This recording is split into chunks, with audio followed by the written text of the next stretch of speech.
firefighters that were on top of the car attempting to remove the roof, which was subsequently done. That took about 5 or 10 minutes, during which time we did CPR.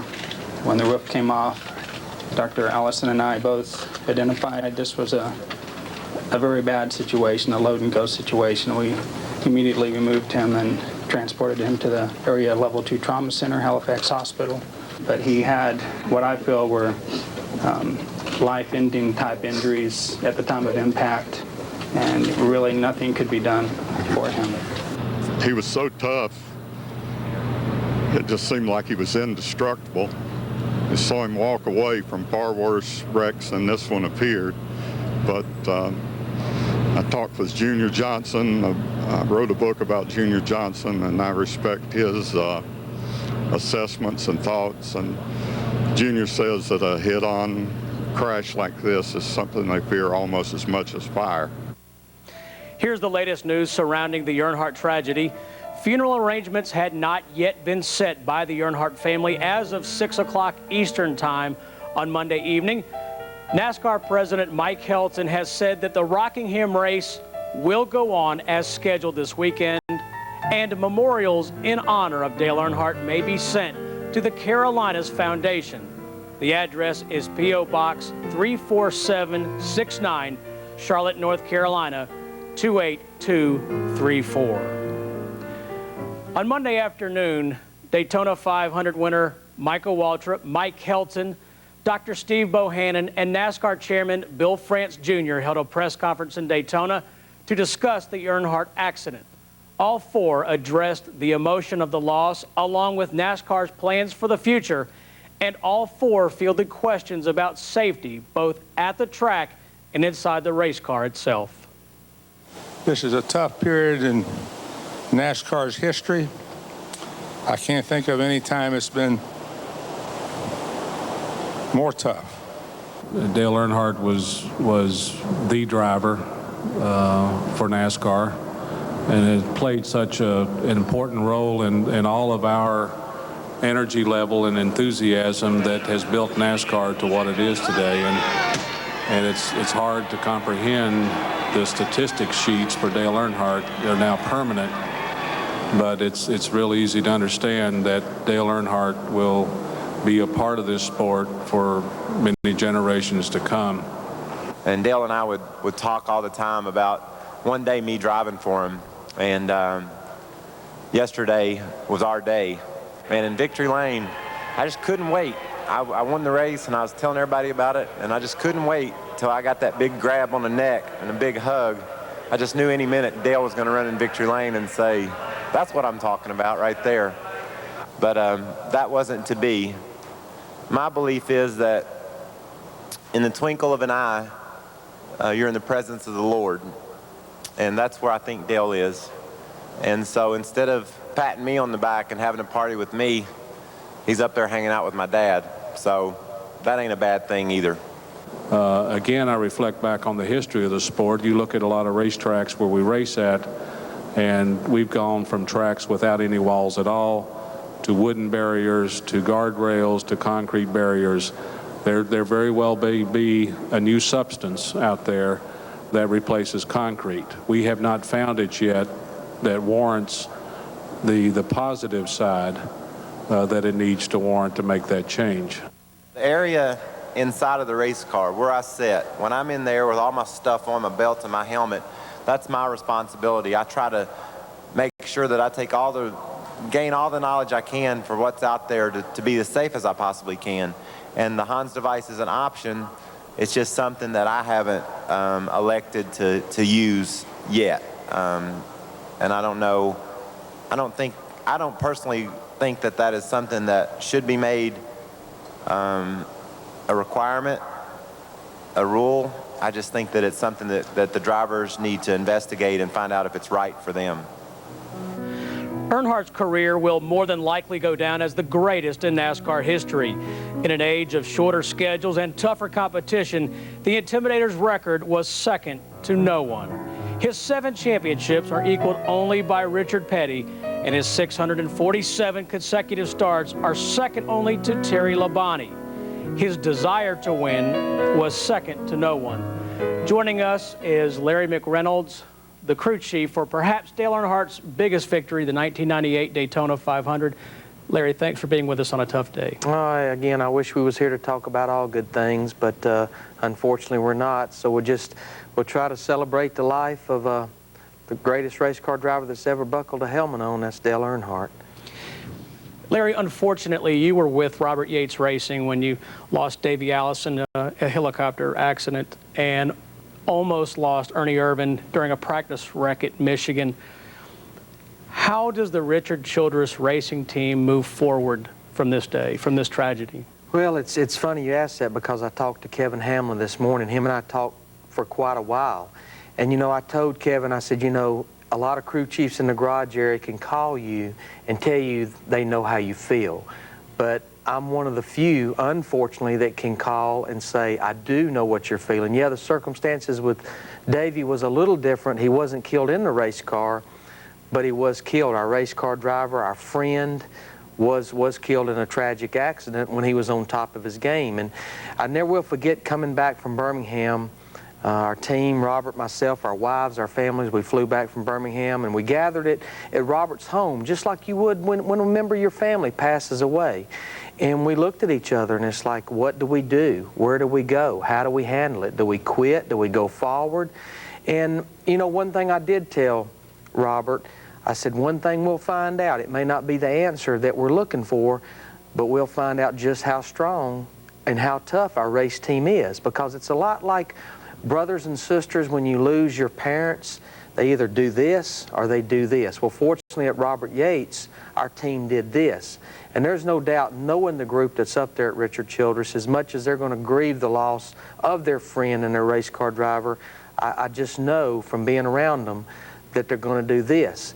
And like I told Kevin, I said, I'm not going to sugarcoat it for you. You're going to go through some of the toughest days that you could ever imagine. And I remember going to Talladega just a short 9 or 10 days after burying Davey, going to that racetrack with the same parts, the same pieces, the same people, the same truck, the same everything, but missing that one piece, which was our race car driver.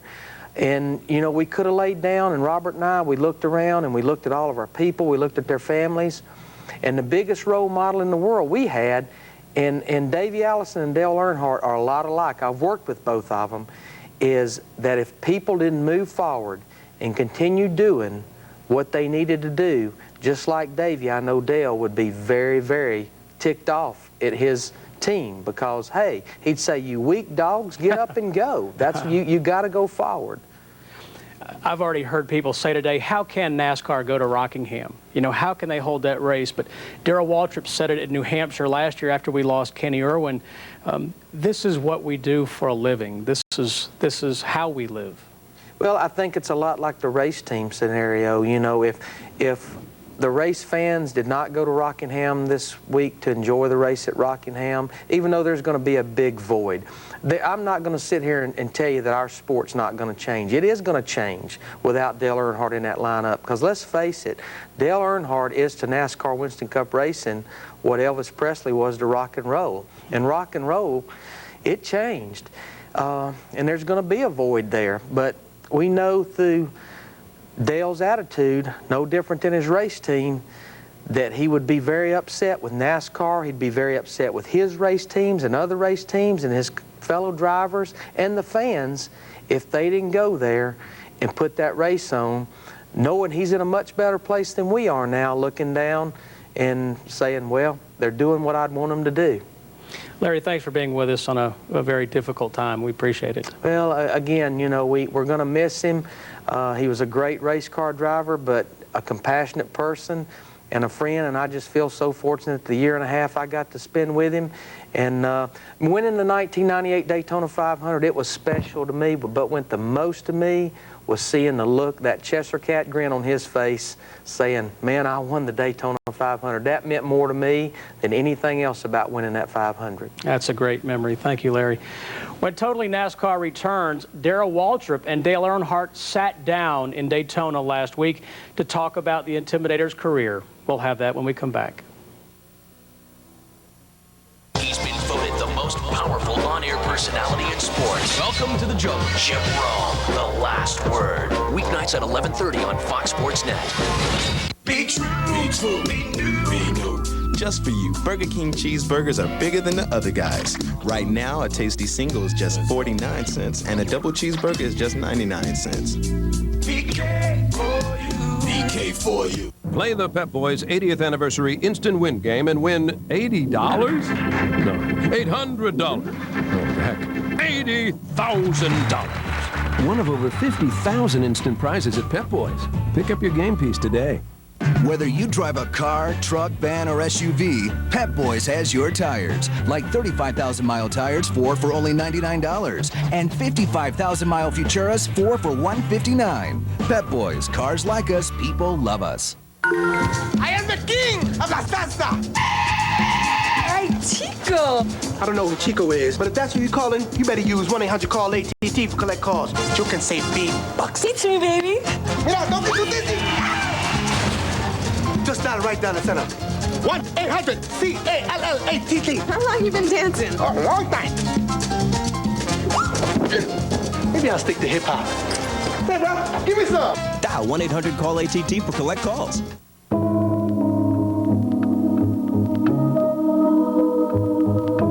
You can't live without water. Can you live without art? The Bold Book of Kohler.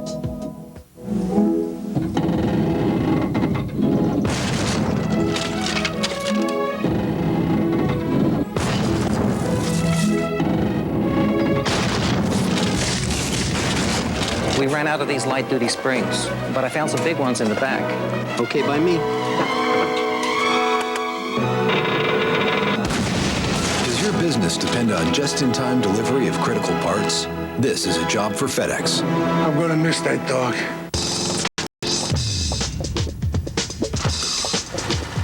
Americans love power.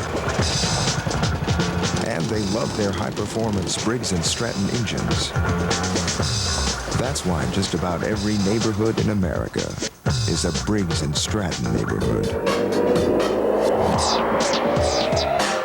Briggs & Stratton. The power that works for you.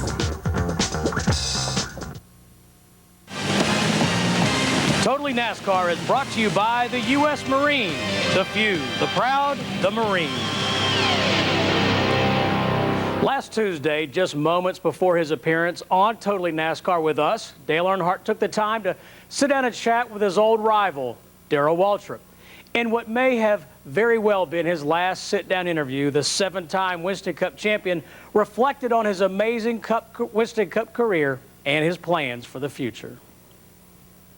Do you like who you are? Do you like Dale Earnhardt? I'm pretty happy with him today.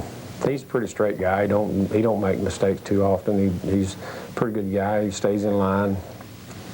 He does his job. He's going to get rambunctious on the racetrack, but that's about the biggest part of it. He's not going to do anything else. What are you afraid of? Oh, my wife. Not really afraid of her. I just don't want to disappoint her. That's a real good answer. I don't want to disappoint her. Yeah. But I don't know. I've never really been afraid of anything in a race car. The fact of fire is there always, but it's not a fear. No. And that's a concern that if there's a safety aspect of racing that I worry about, it's fire. And might know you'd have to go through somewhat of one. Well, I did, and with Elliott in the crash, and I got burned a little bit, but that wasn't a major deal. But I really never really been scared or nervous when I got in a race car. Been scared when Tim Richmond was running up across the racetrack like he's going to kill me after we wrecked in Pocono. And after you and I got into it at Richmond, I thought somebody was going to kill me. Were you scared then? I thought somebody was going to kill me then. I thought Stevie was going to get me. I thought Junior was going to get you too. Yeah, Junior was pretty mad about tearing his lightweight race car up. But that sucker did fly apart. But, you go through all that. But as Dale Earnhardt, other than a race car driver, you said your wife, and I understand that perfectly. What else? Is there anything away from a racetrack? What are you afraid of? No, I don't know that there's really anything that I'm afraid of other than just that.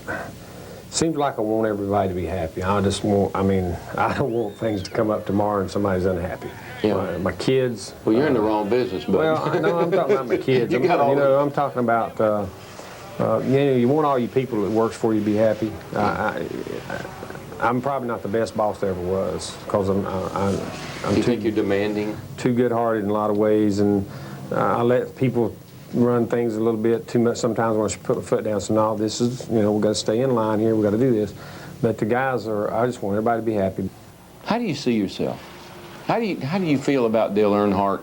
A lot better. I've known you a lot for better so long. today than I did several years ago, because of family, because of my life, because I think I'm a better person than I used to be. I got a great wife, a great family, proud of my kids, all of them, and I've really got it all right now. I'm racing and enjoying it. I win. I'm competitive. But my family, everything's great there. And then I have some good race teams too. My kids win races. Carrie, my oldest son's there with us, so got grandkids. I mean, I'm having a good time. I got it all right now, Darrell. I got it all. No, you really do. I'm a lucky man. I have it all. I mean, the Lord's looked after us, I reckon. My aunt and uncle made me go to Sunday school when my daddy was racing and working, and I went to Sunday school with my aunt, and I reckon that helped a lot when I was a kid. That teaches us all a lot of values. Got me on the straight path, I reckon. We celebrate the life of Dale Earnhardt when Totally NASCAR returns. If you've ever wondered what it's like to actually drive a Winston Cup race car, I got good news for you. Hi, I'm Richard Petty. At my schools, you'll drive a real Winston Cup style stock car at one of the best racetracks in America. Our expert staff and professional drivers will acquaint you with the track, the safety gear, and the car. Then you'll take your turn behind the wheel, run some laps, and then receive personal feedback when you get back in the pits. For more information, call 1-800-BE-PETTY. Come on, people, let's grab some wingy. KFC's new spicy barbecue thingy. Little sweet honey make my tummy singy. Then smoked jalapeno on a long, slow stingy. Each one I eat, my belt goes dingy. Don't clip the last wing. Next time, bring your own. Today, 20 for $6.99, 8 for just $2.99. But not for long.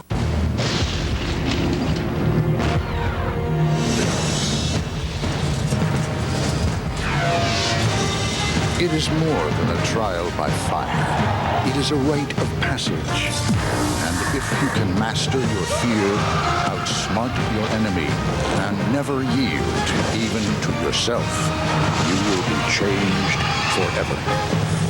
The few, the proud, the Marines.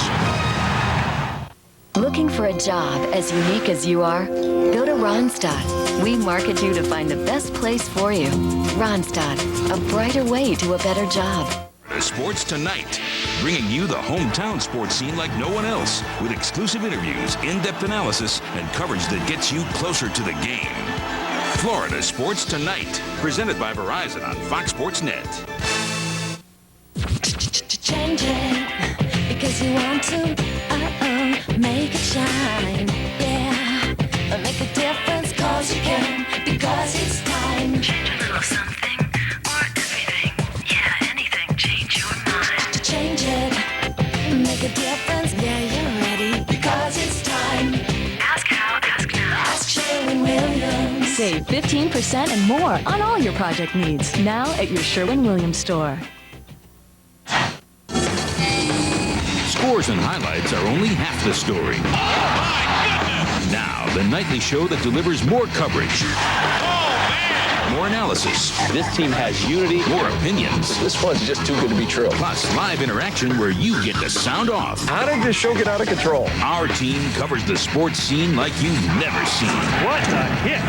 The National Sports Report. Nightly at 10 and midnight. Miss it, miss out. Dale Earnhardt grew up in the textile mill town of Kannapolis, North Carolina, just a few minutes up the road from Lowe's Motor Speedway in Harrisburg. The Intimidator's home track was always good to Earnhardt, winning there 5 times, including 3 wins in the prestigious Coca-Cola 600. In addition to his 5 points-paying wins, Earnhardt also picked up 3 victories in the Winston All-Star Race. Joining us now, the president of Lowe's Motor Speedway, Humpy Wheeler. Humpy, you spent a good bit of the day with some of the Earnhardt family. How are they? Well, they're doing well under the circumstances. They're people of great faith, and they know how to dig deep, and they'll get through this. You grew up in this area, much like Dale Earnhardt did. Help me, if you would, put in perspective what this man accomplished. He was our John Lennon, our JFK. He was our Babe Ruth. He took up where Richard Petty left off. We needed Dale Earnhardt very badly when Richard Petty stopped winning races, and people jumped on there.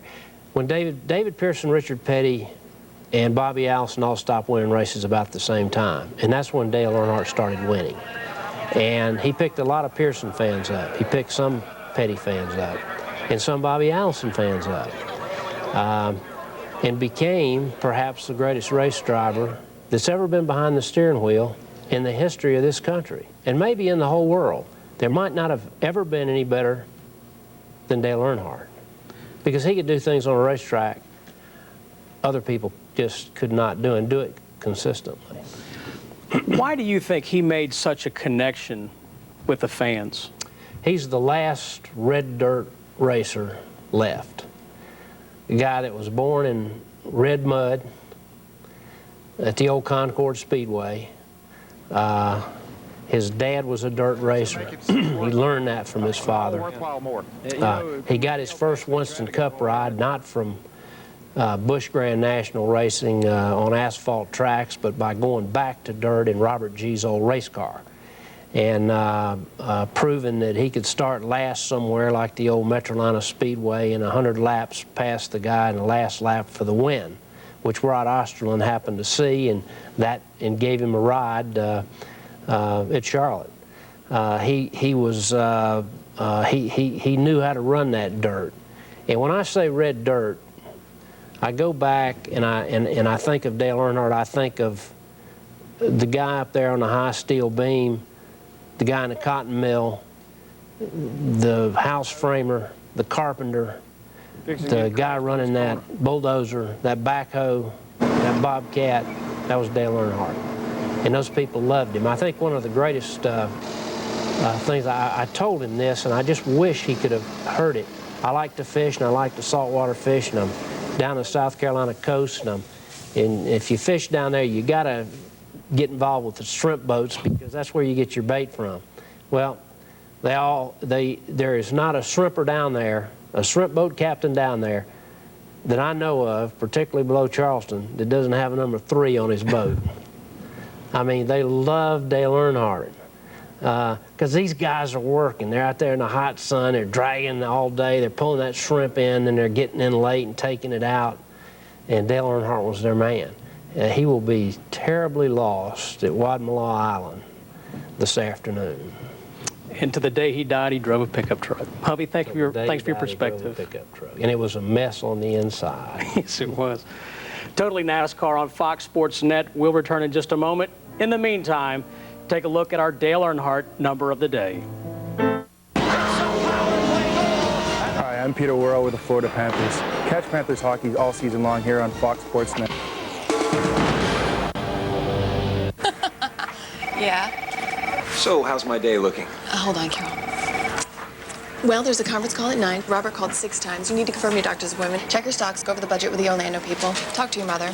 The plumber was on the phone. Tom's in a meeting all day, but they sent him a 2-way message about the deal. Review the sales projections with Dan in Denver, and check your email at the party tonight. Okay. Want to get it all done? Get Nextel. And here's your extra battery. Oh, thanks. Nextel. More ways than anyone to communicate with everyone. And if you feel it in your toes, you won't stop. And if it's deep in your soul, then you can't stop. And if you know what I know, then you won't stop. We're going way up, way up, way up, way up. Come on, come on, come on. Going higher, baby. Come on, come on, come on. Going way up. Come on, come on, come on. Going way up. Stay up. Well, he's sweating over there, but not because he's losing. Dan Malloy's leading 5-3. He's got to come back up and hopefully shoot the 5 in the same pocket. Well, that shouldn't be a problem. I think that was the toughest thing. It would appear now that the rack is his for the taking. And there it is. Notice the cue ball. Center of the table. Bing. Roddy's lucky to avoid a selection call. And as you can see, there's some action on table number 1. Race fans, start your engines and get over to Action Racing Collectibles in Holiday. We have a full line of NASCAR and NHRA racing memorabilia, from the most popular drivers to the not so well known. Whatever you need for your collection, new or old, we've got it at Action Racing Collectibles. You'll find racing hats, clothing, and other accessories too. New merchandise arrives weekly. Action Racing Collectibles on U.S. Highway 19, just north of Darlington Road.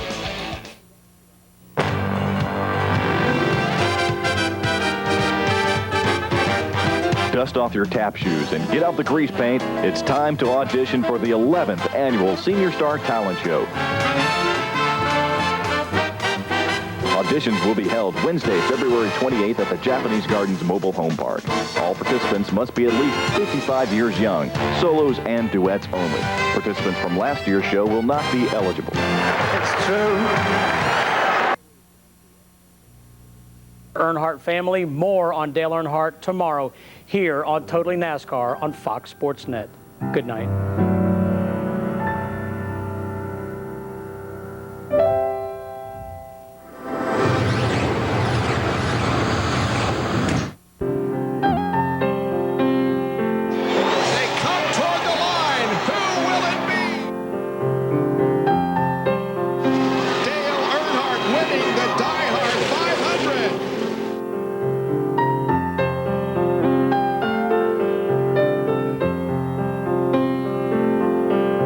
Off the track, he's probably one of the best friends I got.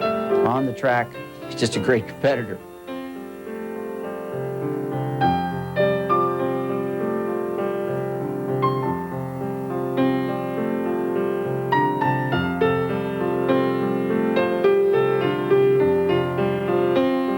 Son and father touch coming down on the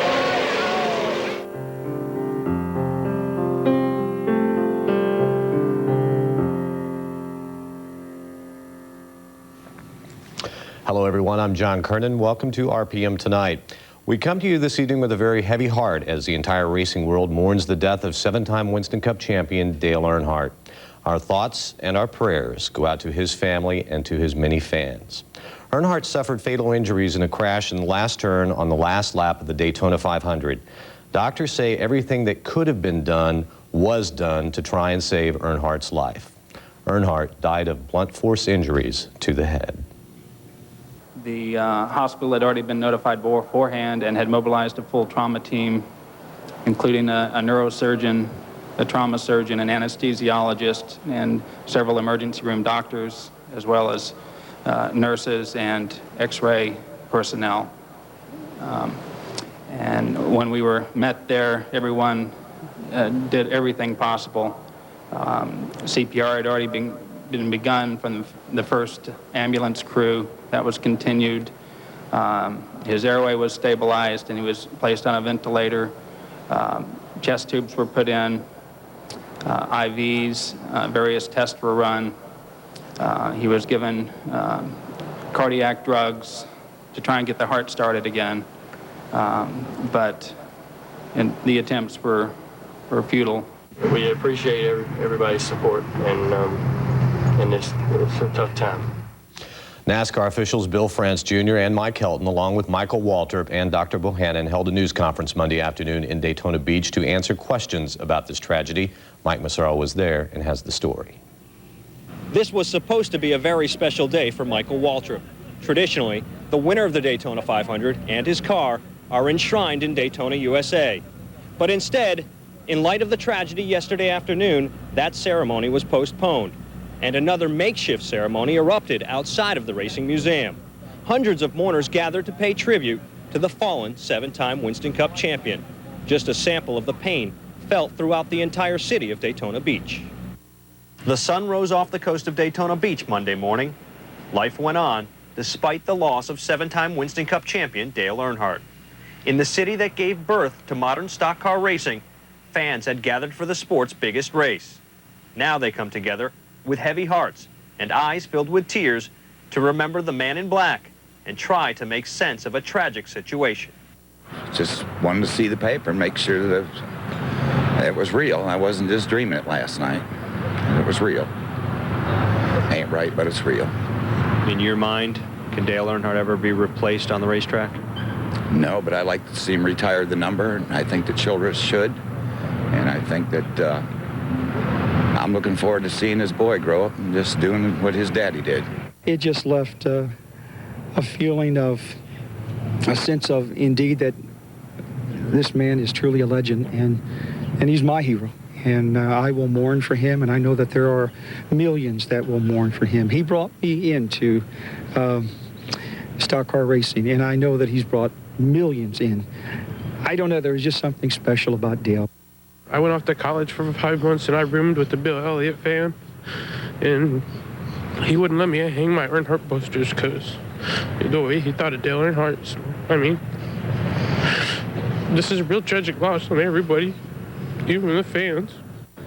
I've been an Earnhardt fan for several years, and I just never thought I'd be there when he passed away. Monday, NASCAR's brass convened to address the sport's chief concern. The death of one of the sport's brightest stars has brought everyone's attention back to safety. We simply are not going to react for the sake of reacting, and we're not going to do something just because it's a reaction that we can take credit for. We will do it when it's the right thing to do. And the Hans device is an option. It's just something that I haven't elected to use yet. And I don't know, I don't personally think that that is something that should be made a requirement, a rule. I just think that it's something that the drivers need to investigate and find out if it's right for them. While legions of fans still try to digest the loss of a true American sports hero, NASCAR begins the healing process. It's going to take time. If we ever feel it, I'm sure we will. Life has to go on. Somebody's going to come along. Curtis Turner was a hard-driving driver in his day. Fireball Roberts, Joe Weatherly. There were a number of drivers in their respective era. Roy Hall and Lloyd C., which is back before World War II, with the Dale Earnhardts of their era. So Dale Jr. looks to me like he's got pretty good potential, too, to follow in his father's footsteps. Here in the Charlotte area, the home of many of the NASCAR teams, people were driving around with their lights on in honor of Earnhardt's memory. Flags were flown at half-mast. Fans paid their respects at Dale's shop. Among them was Ray Dunlap. The memorial vigil began at Dale Earnhardt Incorporated early on Sunday evening. What is normally a desolate two-lane highway east of Mooresville, North Carolina, became a jam-packed caravan of grieving race fans. Throughout the night, 100 or 200 people were here on site. They've come out to drop off flowers or balloons, a T-shirt, or even an old racing hat. They've come to say goodbye to their fallen hero. I feel like this, just like I did when Diana got killed over in England. You know, it's the same sadness. It's too early, too young. Never should have happened. He was just somebody to look up to. You just can't put it into words what he meant. Just heroes aren't supposed to die.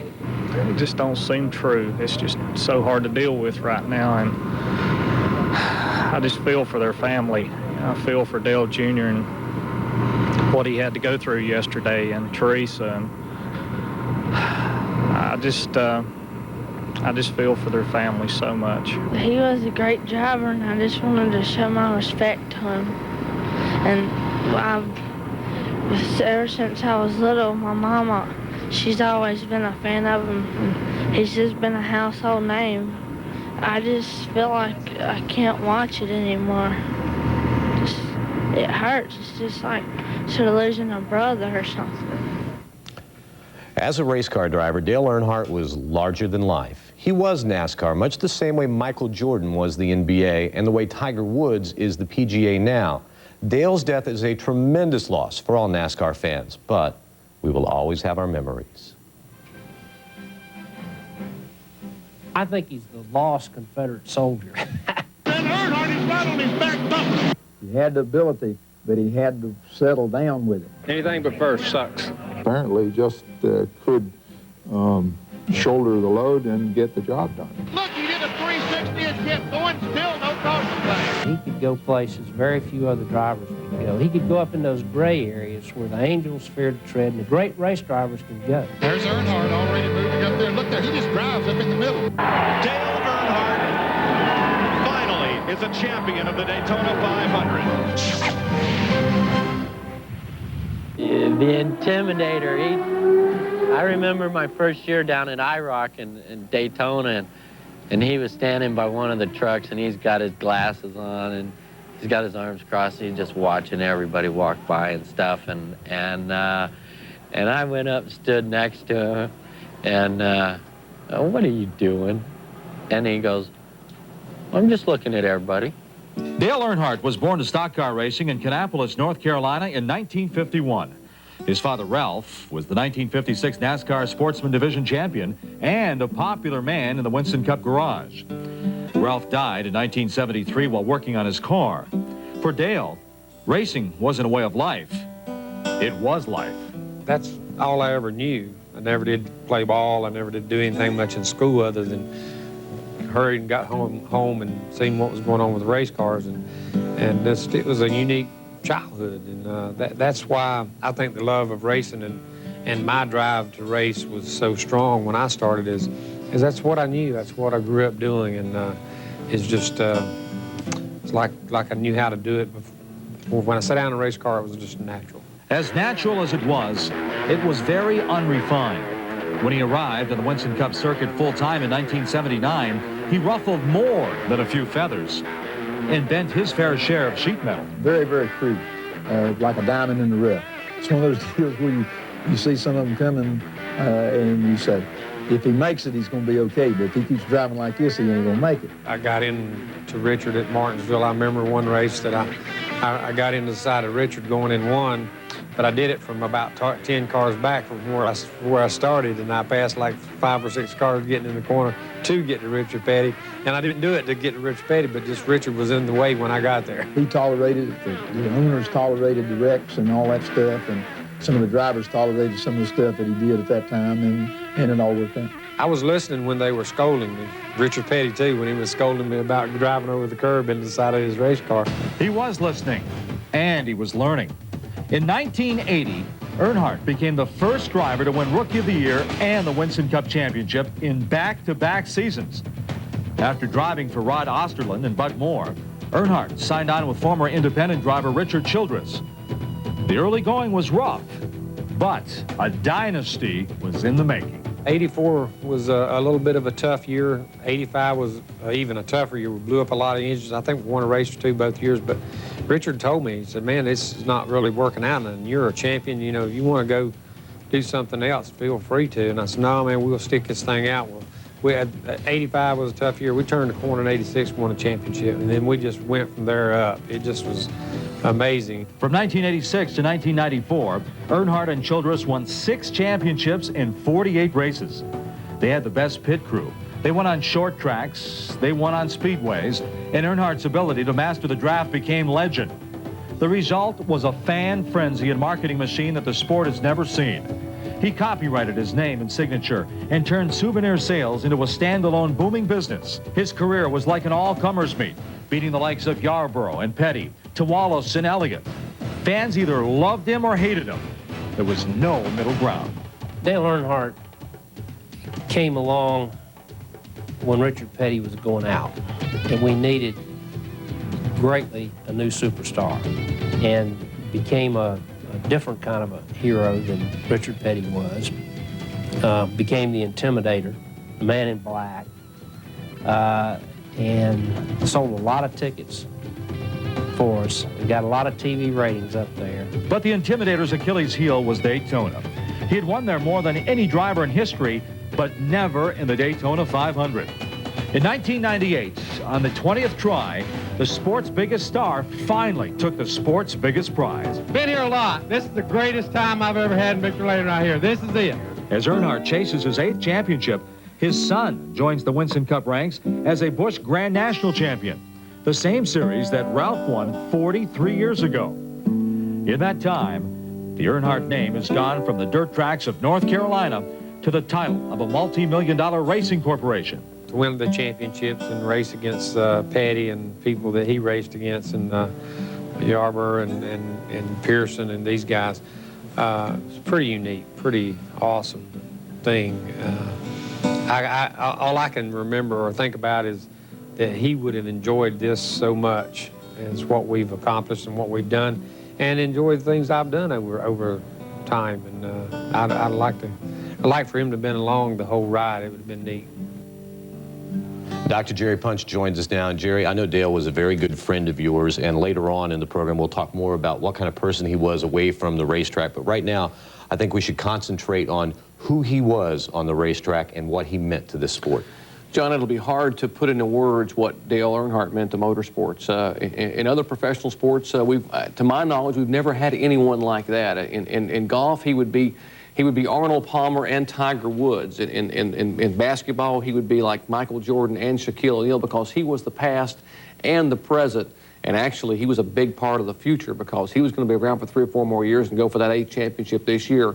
I don't know of anyone else in sports who came on the scene and went to the mountaintop and stayed there. For 22 years, Dale Earnhardt was at the pinnacle of this sport, and has been a major part of it since the inception in his career back in the late 70s. Over his career, is there one race that sticks out in your mind?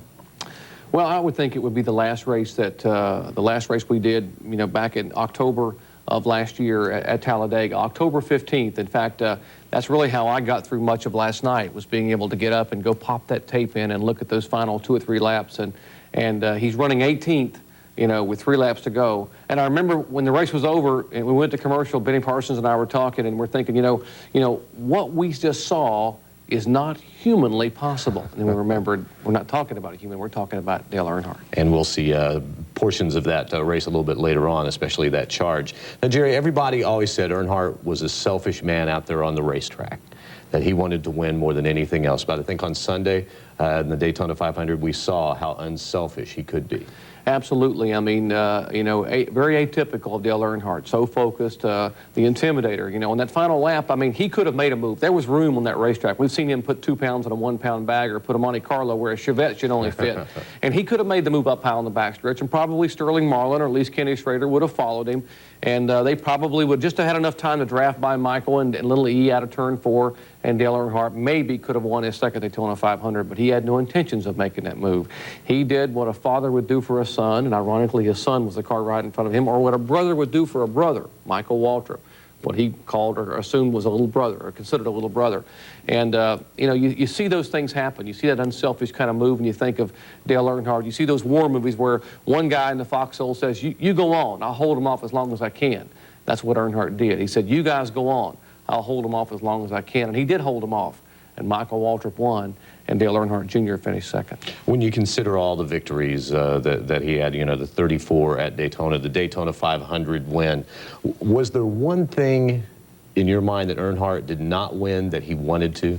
I think years ago when he won a championship, we were getting ready to go to New York for the banquet, and he was going to go hunting all week. And so the next time I saw him, he was going to be at the banquet. I said, Dale, there's a week to go in the most popular driver voting, and you're leading. I want to ask you the question, what does it mean to you to win? He said, well, I may not win it. So I said, well, look, if you don't win it, no one will ever see this tape. No one will ever see your answer. But I want to know what it means. And I asked him the question, and he answered it, and it was so emotional, because that's what he wanted more than anything else. And nothing against Bill Elliott, who's a wonderful friend, and is well-deserving of that award. But I think that's the one thing Dale Earnhardt Sr. wanted, was to win the most popular driver award, along with an 8th championship, because that tells you right there that the fans say, you are the man. And I know he won. Dale, the person.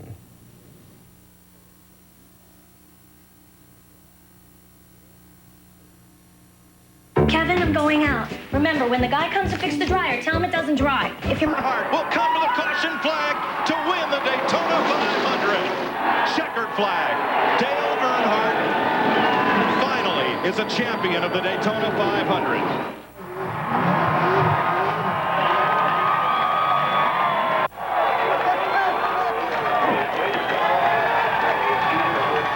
On a personal note, Dale Earnhardt told me back in the mid-'80s to be aggressive and to not be afraid of sticking a microphone in his face even if things weren't going well. I'll always remember that. And there was more to Dale than what you saw on the racetrack. Words cannot possibly do justice the monumental loss the racing world, the sports world, and the American culture is now enduring. Dale Earnhardt was one of those rare individuals whose immense fame exceeded the bounds of his profession. He was Babe Ruth, Elvis Presley, all four Beatles. It is not overstated to say his following bordered on a religious scale. Hero, legend, icon, all expressions that fail in scope, fail to define a status for which a new word should be coined. But as we so painfully witnessed Sunday afternoon, Dale Earnhardt was in fact mortal. Mortal and human. Perhaps that is why he was loved so much. Underneath the nicknames that labeled his persona, the Man in Black, the Intimidator, there was a person in whom millions saw or wanted to see parts of themselves. He was fiercely intense and savagely competitive, but also funny and personable, decent and warm. All Dale Earnhardt ever wanted to be was a racer, and he was that to most, but so much more to a fortunate few. He was inseparable from his wife, Teresa. Where there was one, there was the other. He was a loving father to two sons and two daughters, Carrie, Kelly, Dale Jr., and 12-year-old Taylor Nicole. Dale Jr. represents the reinvention of Earnhardt himself, the father having nurtured the son to shared stardom. For him, the loss of his mentor is tragic, but devastating is the loss of his dad. Let us not underestimate, however, the loss that's being felt by those who live this sport every day. To them as well, he was family. He was a brother to some and a father figure to many. It was his respect that had to be earned. He was the one to impress and to make proud. He was a driver's driver and a man's man. He is truly a hero to heroes. May he now be where he always takes the checkered. Godspeed. Team owner Richard Childress says words cannot express the tremendous loss they are feeling at this time. Childress says Dale Earnhardt was much more than a race car driver. He was a very loving husband and a proud father and grandfather. He was a successful businessman. He was also a hero to millions of racing fans throughout the country. And Jerry, you and Dale were very close. I know a lot of people only knew the Dale Earnhardt that they saw out there on the racetrack. But Dale was a very kind person, and he helped a lot of people along the way, didn't he? You know, he did so many things, John, that he didn't want people to know about. He was afraid he would hurt his intimidator image. He didn't want people to know that he really was a nice guy. And I can remember doing a football game years ago out in Texas one night, and my wife, Joni, was 8 months pregnant with our daughter, and he called the house. He happened to turn the ESP on and saw me doing a football game, and he calls the house where we were living up in the mountains and says, Joni, said, I know Doc's doing a game, and it's snowing like crazy outside, and you're on top of the mountain. He probably took the four-wheel drive to the airport, right? And she said, oh, yeah, but I'm okay. I'm still a month away from delivering, and I'm fine, Dale. Thanks for calling anyway. He said, no. He said, I've already got 2 guys with a flatbed truck on the way up the mountain with a four-wheel drive, and one of the guys is going to stay there till Doc gets back in case you need anything.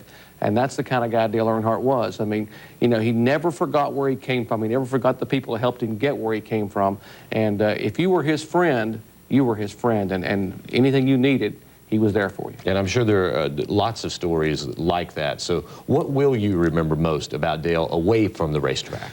Well, I remember, you know, everyone knows that he was the driver's driver and he's the man's man. But I think the sensitivity for being a father and being a husband, you know, we all probably don't express ourselves the way we should. And we saw that caress, that kiss that he gave Teresa before getting in the car on Sunday. We've seen these drivers hug their wives. But at the NASCAR Winston Cup Awards banquet this past December, you know, after he's finished his second in the points, he looks down and he's thanking everyone. At the very end of his speech, he looks down and he says, and to Teresa, what more do I say other than I love you and you get prettier every day? Now, what wife wouldn't want to hear that from their husband? And here is this guy, the intimidator, who chews off bumpers on a very tender moment, telling his wife he loves her on national television. That my friends, was Dale Earnhardt. Very memorable moment there for sure, Jerry. We will be back with more of our tribute to Dale Earnhardt in a moment, but before we go to break, Jeff Gordon released this statement today. Brooke and I are deeply saddened by this devastating loss. Not only is it a huge loss for this sport, but a huge loss for me personally. Dale taught me so much and became a great friend.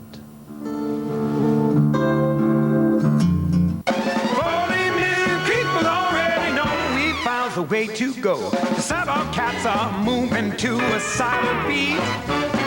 Cyber living, cyber playing cool and sweet. There's even cyber IRS to save a little cyber stress. Get your refund in half the time. Ask your tax preparer to use IRS e-file or use your own computer. Even sign electronically. 40 million people already know e-file's the way to go.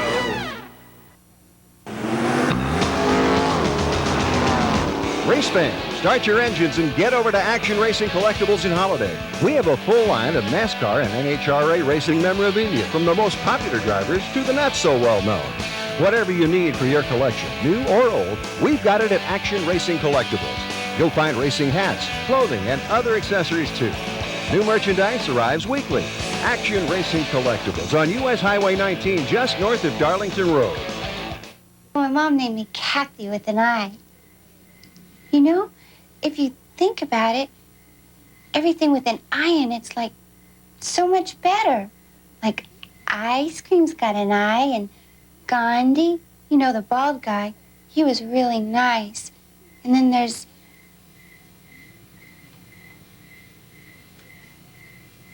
Candy, which is sweet. ESPN.com, not one I. The tragic death of Dale Earnhardt has once again put the spotlight on the dangers drivers face anytime they strap themselves into a race car.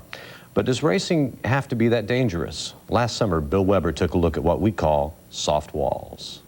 At the point of contact, a 3,400-pound stock car traveling 150 miles per hour exerts force equal to 200 times the force of gravity. When taking that hit, current concrete walls do not give at all. The result is that only about 5% of that violent energy is absorbed by the wall. The remaining 95% has nowhere to go but back into the car and through the driver's body. Race cars are designed to draw some of that energy away from the driver, but not nearly enough. At some point, the wall needs to take its share of the energy. Several so-called soft walls are currently in development. Some are already in place. They range in construction from space-age material to the most simple in design. Tire walls, used race tires piled and roped together, have been a mainstay at road courses for decades. They only recently debuted on an oval. Mark Blundell suffered a broken foot and a concussion during Cart's first visit to Rio in 1996. The next year, the track installed tire walls in that same turn. Two cars ended up in the wall. The tires gave way to the impact, and both drivers walked away unharmed. But tires may be too forgiving for stock cars, which weigh twice as much as an Indy car. In 1998, the Indianapolis Motor Speedway developed and installed an impact absorption system inside Turn 4. During the IROC race that August, Ari Lyondike unwillingly tried it out. And cars all over the track as a mammoth collision. A mammoth collision. Lyondike is involved. Amazingly, the former Indy 500 champion walked away, but the nearly full hour of cleanup time created a reluctance to install the system full-time. Using a poor man's version of Indy's system, many short tracks around the country employ styrofoam blocks. Again, the mess is a turnoff to many large track operators. Just last month at Watkins Glen, a combination of styrofoam, tires, and a guardrail may very well have saved the life of Busch Series driver Jimmy Johnson. But durability, withstanding more than one accident, is a problem with the current systems. At least one group thinks they have the solution. It's made basically from PVC and rubber. There are PVC pieces connect together, glue together, and piece of rubber and some accessory for connect barrier. Euro International, based in Indianapolis, produces the Impact Protection System, 6 by 4 foot units that can be bolted to existing concrete walls.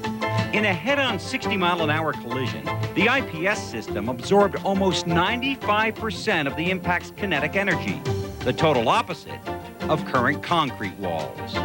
The waves react and absorb the energy. The first part distribute the energy, the second part absorb the energy. In the way that you assemble the waves together in this block is the way that you absorb more energy and you make longer the impact. At about $900 per unit, a 1.5-mile oval could be completely fitted with the IPS system for about $1.2 million. The units are very portable and highly durable, capable of sustaining 3 direct impacts before replacement. Formula One tracks at Spa, Imola, and Nürburgring have already installed IPS. In America, both Laguna Seca and Mid-Ohio have placed orders. Some American ovals have inquired about the system, but there have been no takers yet. At least 2 other major soft wall systems are also available, including a cardboard-based system from racing safety pioneer Bill Simpson. With so many options, the question remains, why aren't they showing up at the track? Most track owners will not discuss the soft wall topic publicly. Those that will cite cost and reliability as issues. Some, however, are simply waiting on the American sanctioning bodies to give the word. Scott Pruitt is one of the many drivers who has taken an active role over the years in developing safety measures for racing. But Scott, you say now is not the time to look at the safety aspect and what could be done. Yeah, what I mean by that is, you know, today is a day of grieving, reaching out and admiring and paying tribute to one of the sport's greatest drivers. And you know, as we take this time to mourn for his death and pray for the family and the friends and his competitors, that's what today is about. It's about the grief and the respect that needs to be paid, because it's not going to make any difference from a safety standpoint if it happens tomorrow or the next day, but it certainly does for the death of one of the greatest drivers ever. Now, the race will go on this weekend in Rockingham. Right. A lot of people don't understand how you drivers are able to take this kind of tragedy and deal with it in just a matter of days and be back out there facing that danger again. How do you do it? Well, you don't think it's ever going to happen to you. I mean, as a driver, you feel you're going to jump back in there and go after it. And I've lost some very, very good friends. Greg Moore being one of them. He and I were close friends. And you never think it's going to happen to you. And I think that what happens as a driver is, and I think you could talk to Rick Mears about this, is when you get to the point of not having that fearless, that drive, that focus that you're going to do whatever it takes, then you're probably not going to have that spark to go out and win races, and that's probably when you're going to give it up. What about Dale Earnhardt? Can you remember the first time you ever met him and what it was like? Were you intimidated? Never intimidated, but I admired him forever. He was certainly one of the guys, the drivers that I looked up to, and most certainly one that, you know, as Jerry was mentioning earlier, talking about the softer, the sensitive side to him, getting a chance to know him more and competing, you know, back and forth for Rookie of the Year with his son, and I remember after the Brickyard 400, he came up to me, and once he kind of bumped the back of my car, and then he got out and he came kind of put his arm around me and just said, "Way to go," you know. So there was a sensitive side to him that made him, you know, larger than life. Speaking of larger than life, a lot of people who are NASCAR fans, you know, they're very familiar with him. But what about, like, you raced in the Champ Car circuit, you've run sports cars. How well known was Dale Earnhardt out of NASCAR? I mean, I think that speaks for itself. I mean, when you talk about, I mean, you can turn on anything right now on any channel and you see how much tribute is being paid for one of the greatest drivers of motor racing, and whether it was NASCAR, which he did, or whether it was sports cars or Indy cars, he was certainly respected everywhere there was, and his following now, you know, how big he's become with the renaissance of NASCAR and where it's been, and he's been the leader of that, and to have that end in tragedy is just unbelievable. I guess the IROC series was probably the first time you met Dale, or competed against him? Yeah, competed against him in the IROC series, and he taught me a lot. I mean, he told me not to get out of line. Over the years, I've been able to race wheel to wheel with him, and I remember racing wheel to wheel with him at two places in particular that really come to mind. One was the Brickyard 400, and one was Pocono, and he let you know he was there, and when he wanted to lean on you, he certainly would let you know he was there, and you better take notice. But he also was in a position where you could race him hard, and I think he respected you for racing him hard. How can you put into terms from a competitor's standpoint just how huge a loss this is for the sport?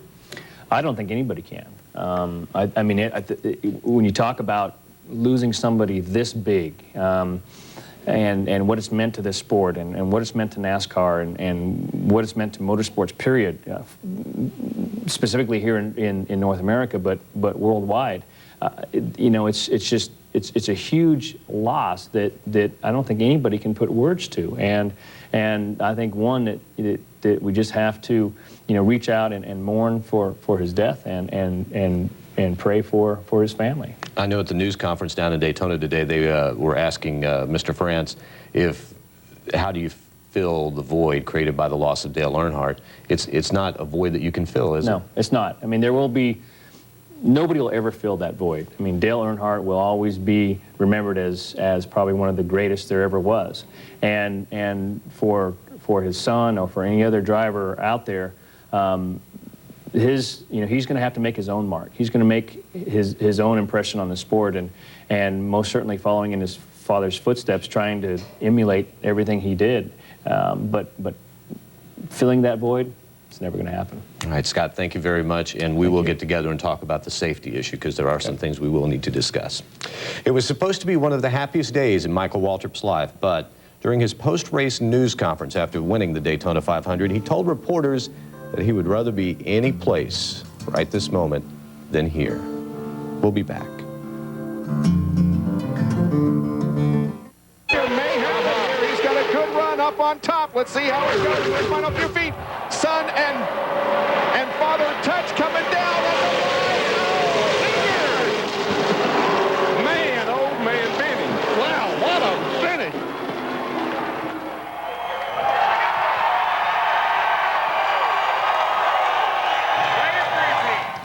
I don't think any of us will ever forget that race. The first time Dale and his son Dale Jr. raced against each other was in an exhibition event in Japan in late 1998. Prior to that event, the Earnhardts got together to talk about the upcoming historic moment. He's a teddy bear. Nah, polar bear. You're a teddy bear. Polar bear. You got a polar bear on the car, but you're a teddy bear. Polar bear is a lot different than teddy bear. The polar bear is I think a car bear. the polar bear's got the claws and you go to But you're a teddy bear in the seat. Well, I'm a pretty good qualifier. I don't know how you been doing over the past I haven't been doing qualifying, but doing pretty good. But, in Japan, I've always ran different in Japan. I'm pretty good over there. But it's going to be, interesting to see. You know what? He won't race me too hard. I could dock his pay. I could ground him. I could, take care of him. What do you think, Dad? I don't know. It might be worth it on the racetrack. That asphalt's pretty valuable. Let him win. No. You never let me win when I was a kid. Yeah, you did too. No, never. You caught all the big fish. We took him fishing. You caught the big fish. You wouldn't let me do that. Yeah. I was doing that outright. Hopefully, I won't have to. You better not That'd be the hardest. up on That'd probably be the hardest thing I ever tried to do in my life, to get by him. I got a wide red car. It don't matter what country you're in. Oh man, there's too many to list. I learned integrity, willpower, determination, drive, and ability. How to utilize your talent and your patience. Just a lot of patience. Ongoing list of just small little details that really amount to a whole lot on the racetrack and off the racetrack. There's so much to be learned, and even still yet down the road to be learned and to be gathered up. As you go through life, if you stop learning, then you'll stop winning. So it's neat to be involved with him in his racing and seeing him grow. He grew up a lot as a teenager, but he has really grown up a lot in the last couple of years and matured a lot in the driver's seat and out of it. So it's pretty exciting to be a part of it.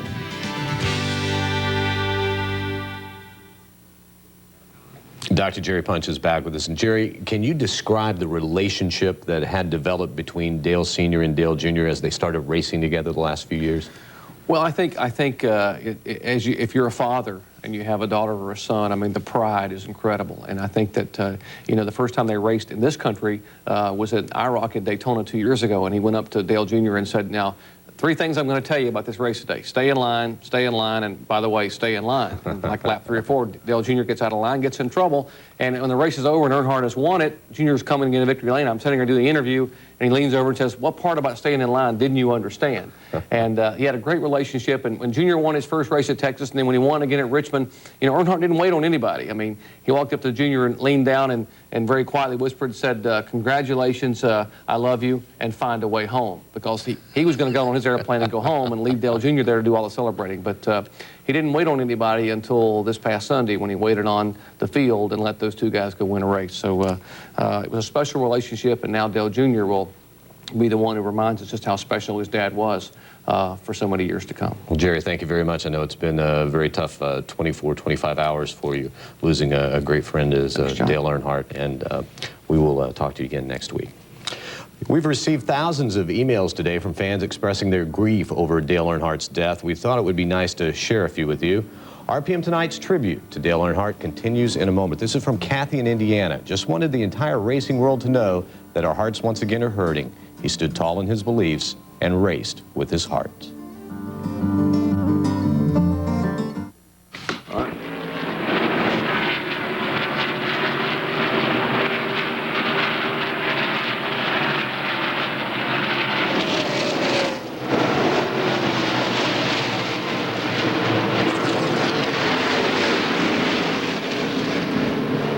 John from Morrisville, New York, wrote to us with this suggestion. They need to retire the number 3 from racing. No one will ever be able to fill the hole left by Dale's death. If you'd like to share a favorite Earnhardt memory with us, log on to the internet and visit rpm.espn.go.com.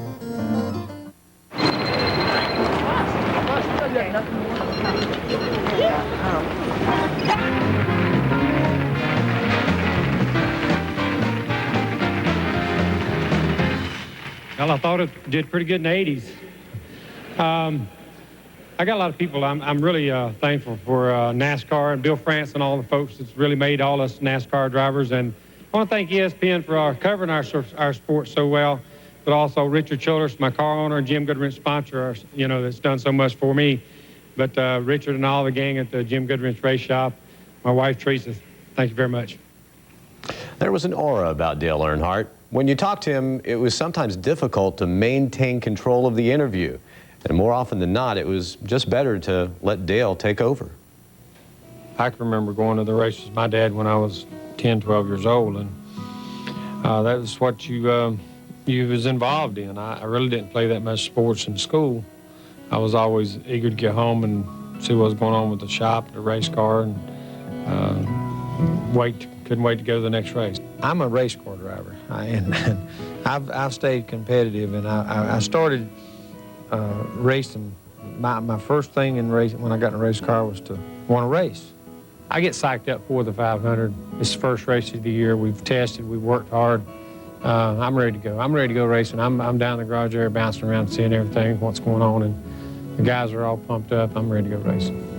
It's not going to break my heart if I win 8 championships and never won the Daytona 500. 50th anniversary of NASCAR. Who would have believed I could win the Daytona 500 and the 50th anniversary of Daytona? Our 20th year here, we're going to win that championship. Anything you can have or do to be competitive more than the other guy and beat them is a part of your plan to beat them or your system to beat them. And if you can intimidate them and then they call you the intimidator, well, so be it. Who or what intimidates Dale Earnhardt? My wife. Don't you think a kid that's raced in Winston Cup, Busch Grand National Lawn would know what to wear a sponsor's hat, like, you know, Dad does? Dad, I'm still learning. His big brother carries first race and he's got a sponsor's hat on. I'm slow learner. Slow learning. Well, you was quick on the track yesterday, but you need to please wear the sponsor's hat. You do look around and try to not go so fast. You need to stop and say hi or say, you know, call your mom and tell you you love her before you leave town or when you get back in town. And I still don't do that enough. You know, be close with your wife and kids and stuff like that. Because I'm gonna tell you, I'm a lucky person. I've got a great wife, got great family, got great kids. Fortunate to have a lot of things and to be able to enjoy a lot of things probably a lot of people don't have or will never have. But it really doesn't matter what you have. As long as you got happiness and family and friends and church, and enjoy it and take advantage of that happiness. Don't let it slip away. Don't let it go by you. I hear drivers talk about we're going too fast and we're doing this and we're doing that. Well, maybe we are. Maybe we're not. Who's to say? I mean, how do you put a gauge on it? How do you slow? Do you want to race or don't you? I want to race. Before we take a break, here's another email we received from Neil in New York. He writes, I think NASCAR should leave the pole spot open at Rockingham in memory of Dale Earnhardt. Some of boxing's biggest names in one spot. All these cars, I don't understand how he did that. The Intimidator is scraped and beaten on the right side, but he will not be denied. And Earnhardt is going for the lead. And listen to this crowd of 170,000 strong. Mr. Restricted Place, Dale Earnhardt comes down and will take his 10th career victory at Talladega. A moment ago, I said it was sometimes better to just let Dale take control of an interview. That certainly was the case after his amazing come-from-behind win last October at the Talladega Superspeedway. Back to the Winston 500. I mean, with 4 laps to go, you were 17th or 18th, but you won. How'd I do it? Yeah, how did you? In fact, let's take a look at the videotape, and you tell me what's going on here. I don't know how I did it. All right, we got locked in here, and I got Kenny Wallace up behind me, and he was really working well with me. We was pushing through here, and John Andretti's in the front. We're 4 wide. Down the back straightaway, we started pushing away with Kenny behind me and John in front. And I say, okay, now I can finish maybe 5th, 6th. I'm racing with Labonte here. I'm close. I can, you know, make a race out of this for 5th, 6th or somewhere there. And John's right in front. Right here, the TV cameras go to in-car shots and overhead shots. And right here, when I'm fixing to make my move on John, coming off 4 here on the short chute, we go to car camera. Well, you got to let us know you're setting these things up. All right, now watch this. You'll come back, and I'm gonna be side by side with John Andretti and passing him. How'd I do that? I don't know. I didn't see the replay. But anyway, here we are going to race up, and now I think, okay, I'm gonna get behind Dale Jr. He's coming out. No, he's getting in. So I draft on up beside Dale Jr. through this corner. Again, if it wasn't for Kenny Wallace done his job. We're going through here. All right, coming down the back straightaway, I'm watching Dale Jr. and I'm thinking he's going to pull out in front of me. Here we're going to go because we're getting hooked up again. Kenny puts the bumper to me, knee me check. I'm waving him on. Here we go. Now watch Dale Jr. Whoa, Dad's there. Oh, I can't go over there. All right, and I draft on it, and I get beside Skinner. Now I'm thinking, we're coming to the white flag. I'm thinking, I can win this race. I got a chance to win it. Or Skinner and I is going to win this race. One of us has got to win this race. Richard Childers is going to have a great day. I was running like 18th or something with 2, 3, 4 to go there. So we're coming back to the flag. And I think, okay, now they're going to get out side by side and run the outside of me and mess the whole thing up. Kenny's staying with me. We're working good. I didn't know Dale Jr. was going to try to go on the inside of Skinner. Sound to get 3 wide. We break away. Dale Jr.'s on the inside. He stirs up the whole mess. So he helped me win the race. That was that. That was the end of that. Now, people say... Still don't know how I did it. But obviously, I mean, you have to know something about the draft that other people don't know. I don't know if it's knowing something about the draft, but it's just I use every advantage. If I feel the air or I can know there's air there, I'll duck out and get this air, and I'll duck back in here and get under the guy. I don't know what it is. I just good reactions, good... I'm very comfortable racing restricted plate racing. Very comfortable racing Daytona and Talladega. I'm very comfortable racing in a group. And it was. I got to hand it to the drivers. They did a great job. We had a meeting on Saturday, talked about it. We had a great meeting, and the race was just a super race. Everybody did a good job setting side by side. It's 40 deep, 3 wide most of the day. And it was a good race, Our tribute to Dale Earnhardt continues Tuesday evening at 6 Eastern on ESPN2. Dale Earnhardt Remembered. Back in a moment. Being in his record speaks for itself, but anytime someone in motorsports has a tragedy like that, you know, the whole motorsports community suffers. I mean, but the only thing you can say is he passed away, died doing what he loved to do, and if there's any, you know, justice and he'll probably have to be the big guy up in the sky running the racing team. He was the consummate competitor.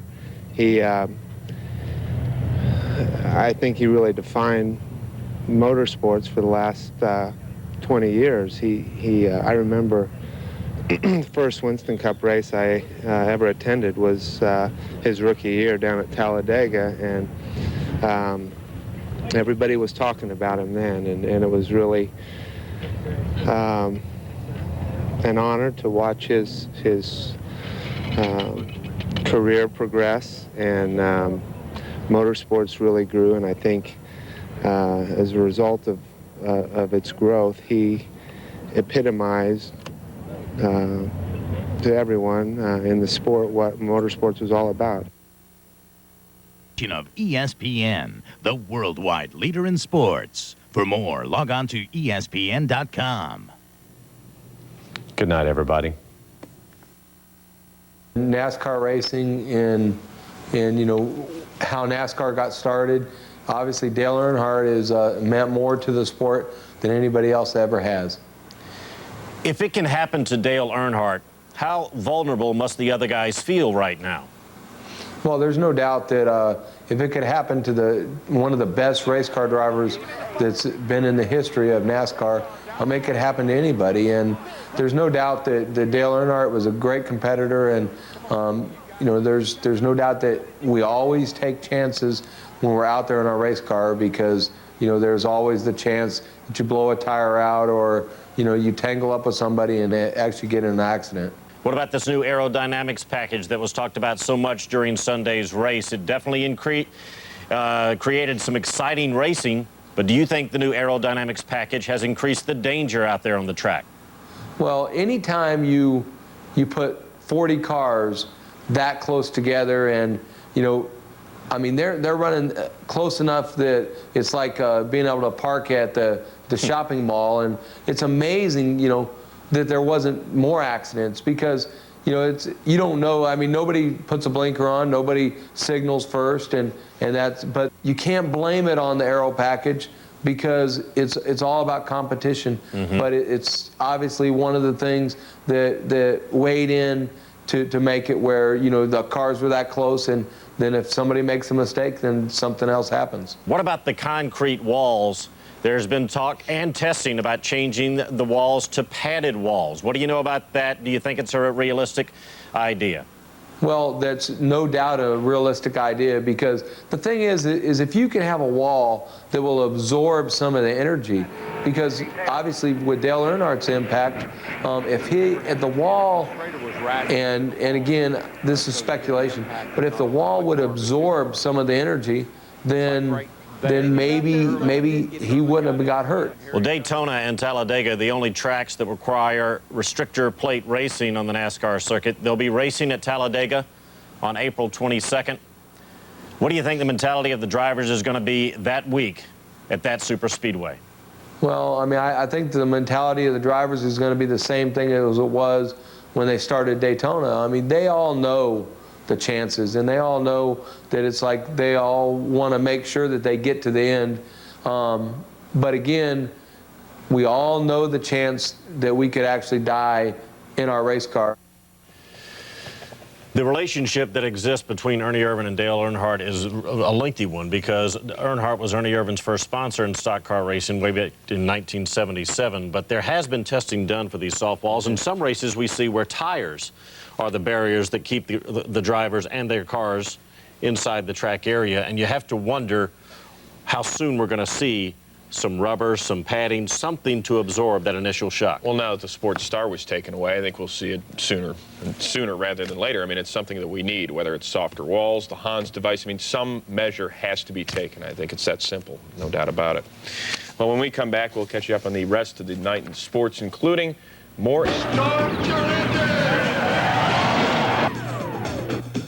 On RPM tonight, our tribute to NASCAR's greatest driver continues as the man in black is laid to rest.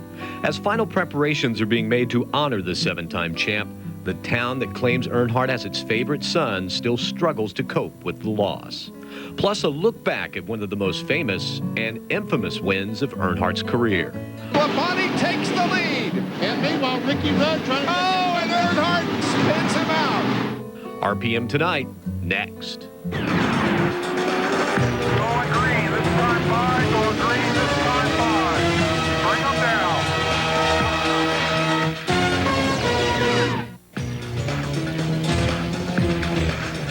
Hello, everyone. I'm John Kernan. Coming up on RPM Tonight, we continue to pay tribute to seven-time Winston Cup champion Dale Earnhardt. We'll look back at some of our favorite moments of Dale, both on and off the racetrack. But first, a Richard Childress Racing spokesperson told me today that out of respect for the Earnhardt family and everyone involved, they won't be making an announcement concerning the team's future plans until after Thursday's memorial has taken place. However, the Associated Press reports that Busch Series driver Kevin Harvick will drive the car this weekend at Rockingham, but it won't carry Earnhardt's number 3, and it will not use the black and silver paint scheme. The AP cites a team source that wishes to remain anonymous. Meanwhile, Marlo Klain visited Earnhardt's hometown today. A burial was held for Dale Earnhardt Wednesday in a small family-only service at an undisclosed location in North Carolina. There will be a memorial service for other family and friends on Thursday in Charlotte. And here in Earnhardt's hometown of Kannapolis, there will be a community memorial Sunday night at this baseball stadium, home to a single-A team named what else? The Intimidators. Here in Kannapolis, the loss of Earnhardt hits harder than just about anywhere else. The best way I can sum it up in just one word, pain. It's devastating. It's devastating to everybody because everybody, they may have not liked him, but he was well known and he will be a legend. He is a legend. Yes, he's a famous race car driver, but the people around Kannapolis know him. They grew up with him. They know his family. They know they're just, you know, great people. You feel like you lost one of your own, and you really have. We were talking around the fire station that he always felt like Dale was the kind of guy that was almost invincible. I mean, he would always be here, and one day might see him around the track as a retired driver, but never thought it'd come to this. It is just a tremendous loss. I don't know how you could really compare it, you know, to what a community would lose with such a person as Dale Earnhardt. To find Kannapolis, you don't need to know where it is. You just need to know who it is. Earnhardt Road will take you there, to where the Intimidator grew up, where he worked on his first race cars and dreamed of what he could someday accomplish. And when Earnhardt became famous, his neighbors felt some notoriety also. He gave this town its recognition, and Kannapolis doesn't really have a whole lot in Kannapolis, you know, but what it does have, the people are proud of. Certainly, if you go anywhere and anyone finds out you're from Kannapolis, North Carolina, the first thing you heard was, that's where Dale Earnhardt's from, isn't it? The families and the friends were proud to have a hero like Earnhardt, and, you know, that's why it touched more people here than it would anywhere else. Security has been beefed up around the Ganassi racing shop because the team has received several threats. Those making the threats blame Sterling Marlin for causing the wreck that took Dale Earnhardt's life. If those people making the threats would take the time to study the video, they'd see that you can't blame anyone for what happened. It was an extremely unfortunate and tragic racing accident. A lot of people was Dale Earnhardt fans and upset. I mean, they're looking for somebody to blame, and you know, I've had drivers call me, NASCAR's called, people from RCR, Childress Racing, Dale Earnhardt Racing, and told me just hold your head up, said you didn't do nothing wrong. Said it was just a pure racing accident, and that's all it was. There's nothing I could do about it. I mean, I was as low as I could go, and you know, if Rusty took the air off of him, whatever, it made his car come back down and we touched, I don't know. But it was definitely nothing intentional on my part, because you know, me and Earnhardt's been beat banged out here for years, and every Sunday, and you know, laugh about it next week. But it's a huge loss for NASCAR. I mean, you know, I'm sure Dale was going to retire in 2 or 3 years anyway, but he'd still be around the sport. And you know, you look at Richard Petty, he still comes in the garage area, and still people go to Richard Petty to get his autograph, and he'll always be remembered. But I mean, it's a huge loss for racing. You know, talking to Earnhardt's guy this morning, you know, he said you know, maybe a month ago, they was out on the farm, and you know how it got brought up. And you know, Dale said if I ever get killed in a race car, he said I don't want nobody crying, moaning, and groaning. And he says it's what I love to do, and don't worry about it. He said now, if I'm down a ditch and backhoe turns over on me, that's a tragedy. So you know, that's the way Earnhardt was. And you know, when he buckled that seatbelt Sunday, you know, he knew anything could happen, and we do it every Sunday. He was probably the best driver to ever hold the steering wheel. I mean, could put cars in places that you thought couldn't go. I mean, I followed him through the qualifying race and the restart, and we went between Purvis and Jeff Bodine, I mean, Brett Bodine. And I'm sitting there thinking, well, I'm not going here. And if he's going, I'm going. So we split them and went between them and made it. And, you know, like I said, he was very talented. More than 28,000 NASCAR fans have joined forces in a petition on the internet urging NASCAR and Richard Childress Racing to retire the number 3 if there is not an Earnhardt in the car.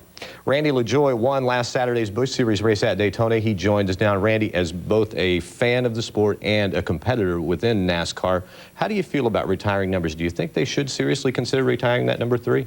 With everything that 3 and Earnhardt has meant for this sport, it probably wouldn't hurt anybody's feelings if they just shelved that.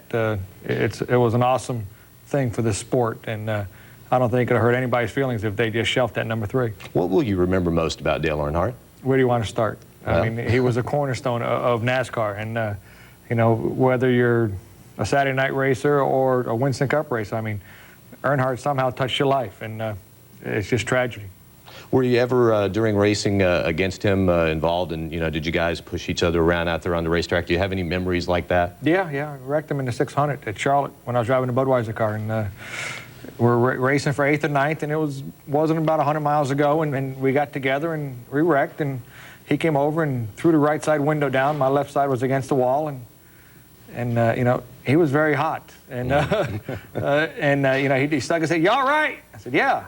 He said, what the hell happened? I said, we wrecked, and he didn't know what else to say because I think I stumped him. But you know, he was the best ever when he strapped in a race car. We've been talking this week about how life goes on, and both the Busch Series and the Winston Cup Series will race this weekend at Rockingham. A lot of people don't understand how you guys can put a tragedy like this behind you and go on and race just a few days later. So how do you do it? Well, I mean, it's no different than last year with Adam Petty and Kenny Irwin and Tony Roper. I mean, you know, it's just not a good situation, and we're in this sport that we love to race. We know it's a dangerous sport.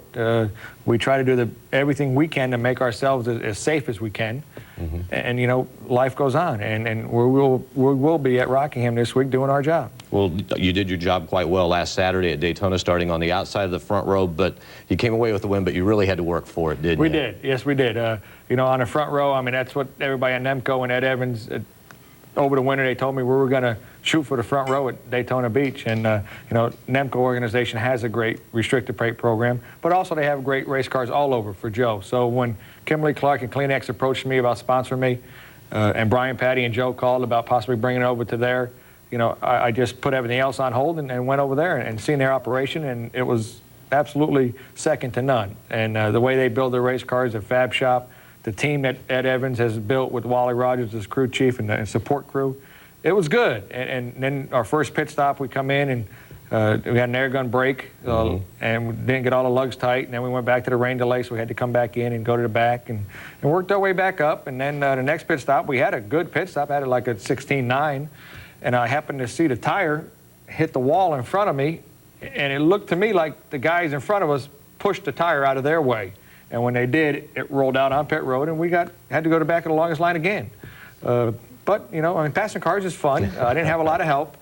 Jamie McMurray helped a bunch. We had a very good fast race car, the old Pontiac that we decided to build for down there. And it was good and it was fast. And then the last caution, we decided to take 2 tires, got the track position, and we had a good finish. And the rest is history. Randy, congratulations and best of luck to you this weekend. Thank you very much. Thanks for coming down to see us.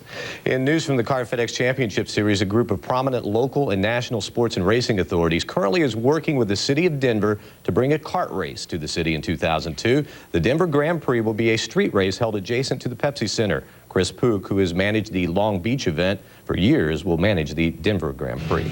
Later on RPM tonight, we'll look back at some of our favorite moments with Dale Earnhardt, and we'll also look back at another one of Dale's controversial triumphs.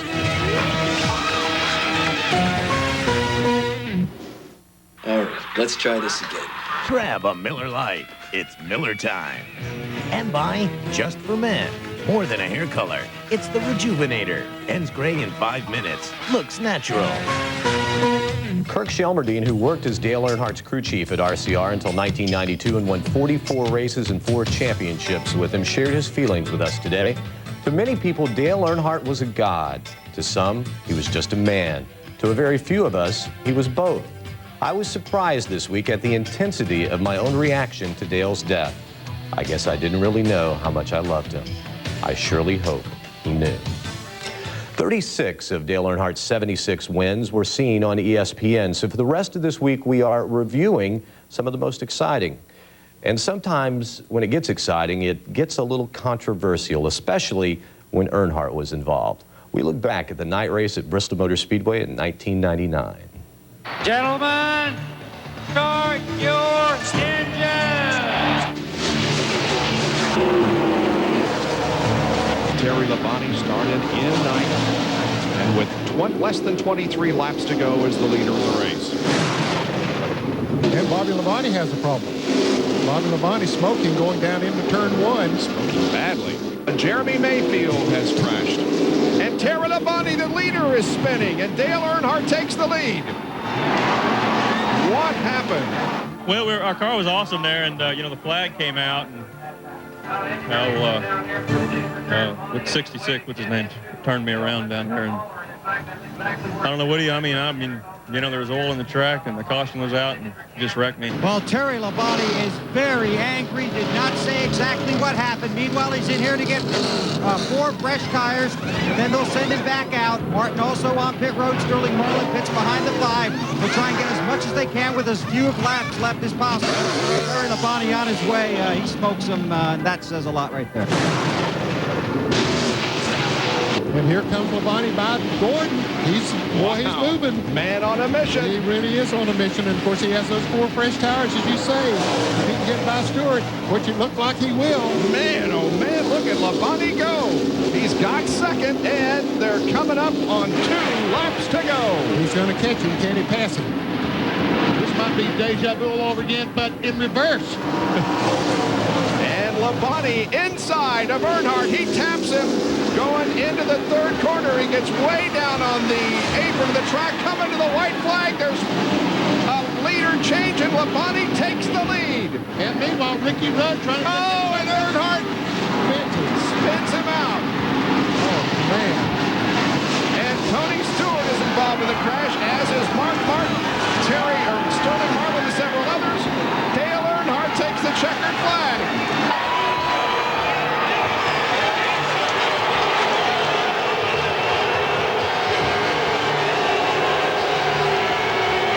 Well, I passed him down the front straightaway, and he hit me in the corner down there in 1 and 2 and turned me around. And that's about it.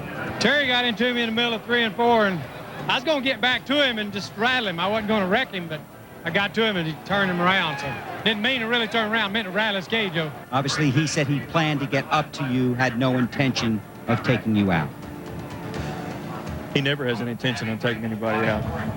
It just happens that way. Well, that kind of showed DW he needs to retire, too, because he took us out the first time. 2 old, over-the-hill, past champions basically took us out tonight.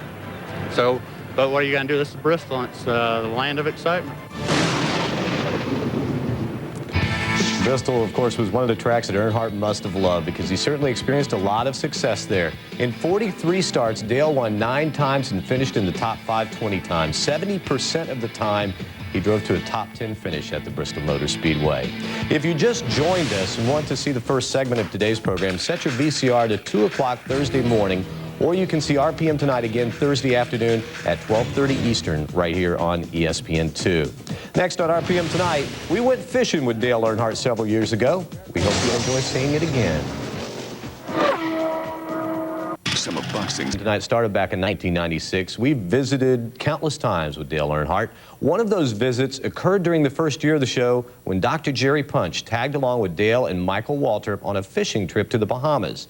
We thought you might enjoy seeing it again.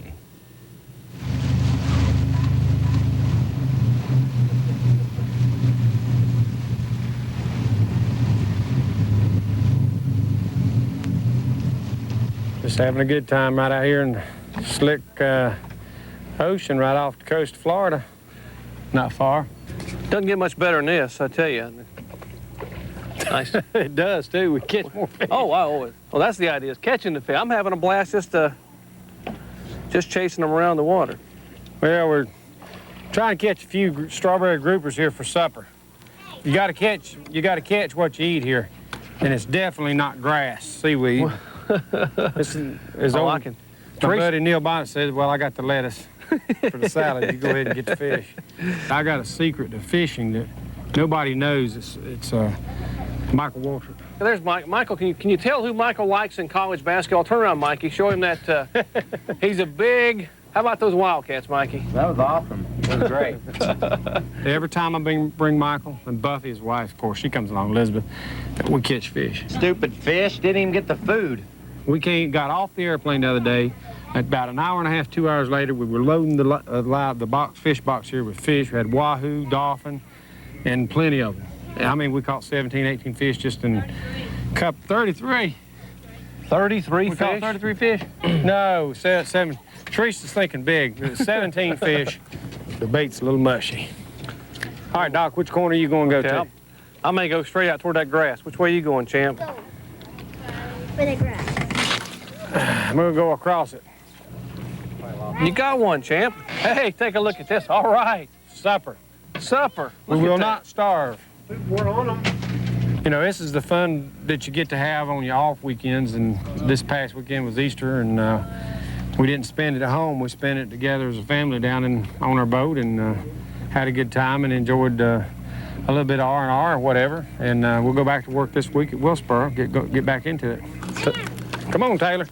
I got something down here. Wind it, hurry, wind it, I hold it. Reel it in, you got one. Wind it, baby. Wind it up before Shark gets it. That a girl. Come on, we got another strawberry. That a girl, Taylor. Oh, he got off right at the boat. I mean, he was a big one. He's about this big. Taylor. Took a look at your schedule, and Don was showing us your schedule, and you... Don showed you my schedule. He won't even show it to me. He just tells me what I got to do the next day. Hey, believe me, enjoy today, because tomorrow you're going to be awfully busy. Heavens. Look at there. Another stew for the pot. You know, we just came back from Japan tire testing, so it's been a big, busy bustle for us. Fortunately, I've got Jeff Green and Mike Skinner and Dave Marcus in Talladega testing my Winston Cup car. I'm down here in the Bahamas goofing off a little bit, so I must have made it. Michael and his wife Buffy have written a letter to the fans. Words will never be able to describe how we feel about the death of our friend Dale Earnhardt, but the love and affection from the entire racing community has been overwhelming and comforting. We find strength in your prayers and ask that you all pray for the entire Earnhardt family. We must all be strong and trust in the Lord. Dale was strong yet softer than most people will ever know. All of us, drivers, crews, and fans, owe Dale the respect of carrying on with pride and dignity. He would have done the same for any one of us. We cannot let his early departure be in vain. We'll be back in a moment, but before we break, you can still email us about Dale, and you can also send in your questions too. The internet address is rpm.espn.com. Cup champ Dale Jarrett released this statement today on Dale Earnhardt. He was a true friend, someone I could always depend on to give me an honest answer and most certainly his opinion. I looked up to him not only because of his driving skills, but because he was so much more to so many people, including me and my family. Kelly and I choose to remember this incredible racer for his caring and giving personality. We have received several thousand emails this week from fans who wanted to express their grief and who also wanted to share with us just what Dale Earnhardt meant to them. Also among the email, we have received a number of questions addressing safety issues in Winston Cup racing. So we asked Scott Pruitt to answer them. The first question comes from Mark, who lives in Iowa. Why are driver's side airbags not used in race cars?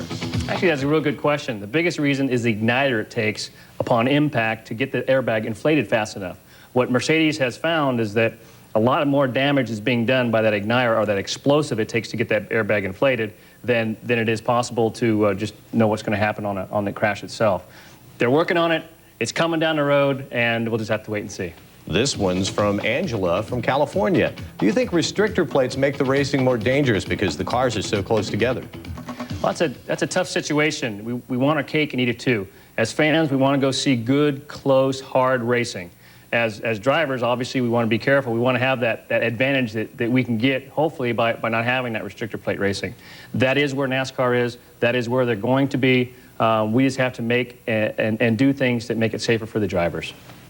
This one's from Bobby in Florida. Do you think it is safer to have a traveling medical team like the Open Wheel Series or local medical crews like in NASCAR? Being involved with IndyCars for 10 years, having the traveling medical team with you was fabulous. You got to know all the surgeons, all the doctors, all the nurses, the whole staff. You knew that every event you went to was the same people doing the same thing, and that gave you a really good feeling. From my standpoint, it's the only way to do it. And finally, from Wayne in Nevada, would a collapsible steering wheel help avoid injuries in a head-on crash? The steering wheel actually isn't an issue at all. When we crash, especially on a frontal impact, the belts actually keep us in place. So what we're talking about is higher safety around the seating area.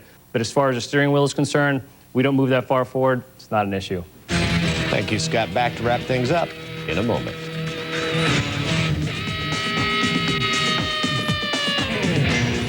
Fast Fact is brought to you by Just for Men. More than a hair color, it's the Rejuvenator.